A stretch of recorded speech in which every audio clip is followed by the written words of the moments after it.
All right, so the Commission's chairperson, Professor David Mosoma, joins us now live in our studio. Good afternoon to you, Prof. Thank you so much for coming through. To you too.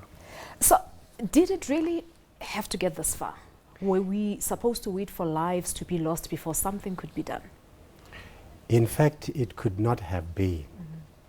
Suppose the stakeholders played their key role in giving oversight, monitoring, the implementation, first of the Eastern Cape Male Initiation Act, which they have.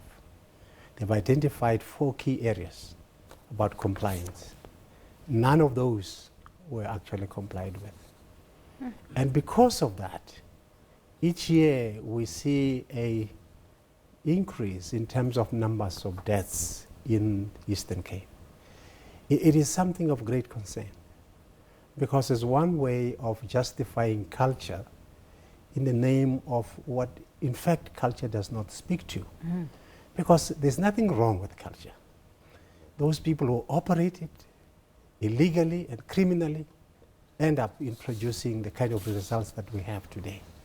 Because exactly my point, it now looks like certain things that are wrong are being done in the name of culture. How do you deny boys water?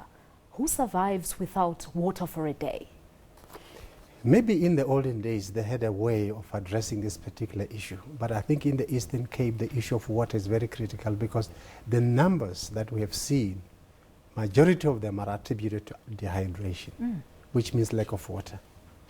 And you can't talk about resource, financial or otherwise, if the resource of water is available. Now, if young men are robbed of their lives as a result of this, how much justification can you give to culture? Except to hold to account those who are managing this particular practice, the surgeons, the families, all of those that are concerned about this must be held to account. In fact, our concern is the extent to which some of the perpetrators are arrested and prosecuted, because it is in this way that people will be afraid to participate in a culture which they really seek to destroy. It is a pristine, it's an old culture which has survived many decades. But how do we defend it if each time we practice it, our young people are robbed of their lives and the lives of the communities and their contribution to the future of the country? How do you do that? So we had the Deputy Minister in studio yesterday responsible for traditional affairs, Obed Babela, and who was basically saying that the Eastern Cape has always been a problem. It still is. Even during the winter season, about 19 boys died at initiation schools in that province just alone. So the suspension of the 4 regions, why is it a suspension? Why is it not a total ban of summer initiation season as per the recommendations of the House of Traditional Leaders? What we are trying to do is this. We have 4 regions, but these regions are large. In each region, there are schools, but not all schools children die.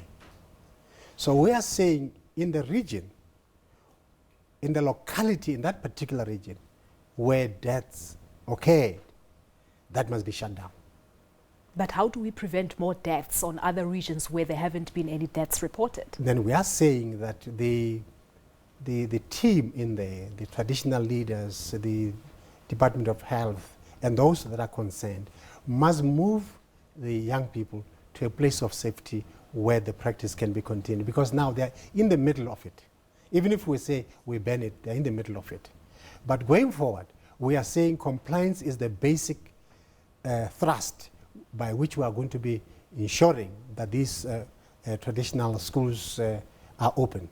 So in other words, from now on, we are going to be sitting down, talking to the traditional leaders and all concerned to make sure that compliance is the name of the game. But do you have the necessary teeth to bite as the Commission? As a Commission, our teeth is Parliament.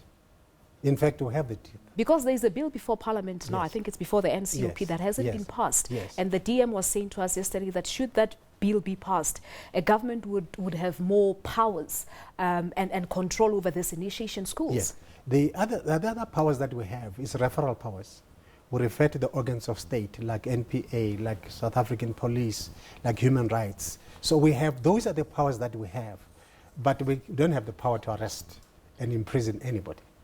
Yeah. But our powers rest with the organ of state, including parliament. But for now, what do we do? Do we wait on the parliament to pass the bill whereas boys are continuing to die? For now, we are calling on NPA, we are calling on the police to do what they have to do when matters of criminality and death take place in any given environment. All right. Prof, time constraints, we have to leave it at this. But thank you so much for coming through. And I suppose Merry Christmas in advance and all the best for 2020. Thank you so much. All right. Well, there you have it. Professor David Mosoma is the chairperson of the Commission for the Promotion and Protection of the Rights of Cultural, Religious and Linguistic Communities, talking to us about the decision that the Commission has come to today for suspending initiation schools in 4 regions of the Eastern Cape province, where 22 initiates have died. And as the Deputy Minister was saying yesterday, there is one who has died in the Western Cape and one in the Northwest province.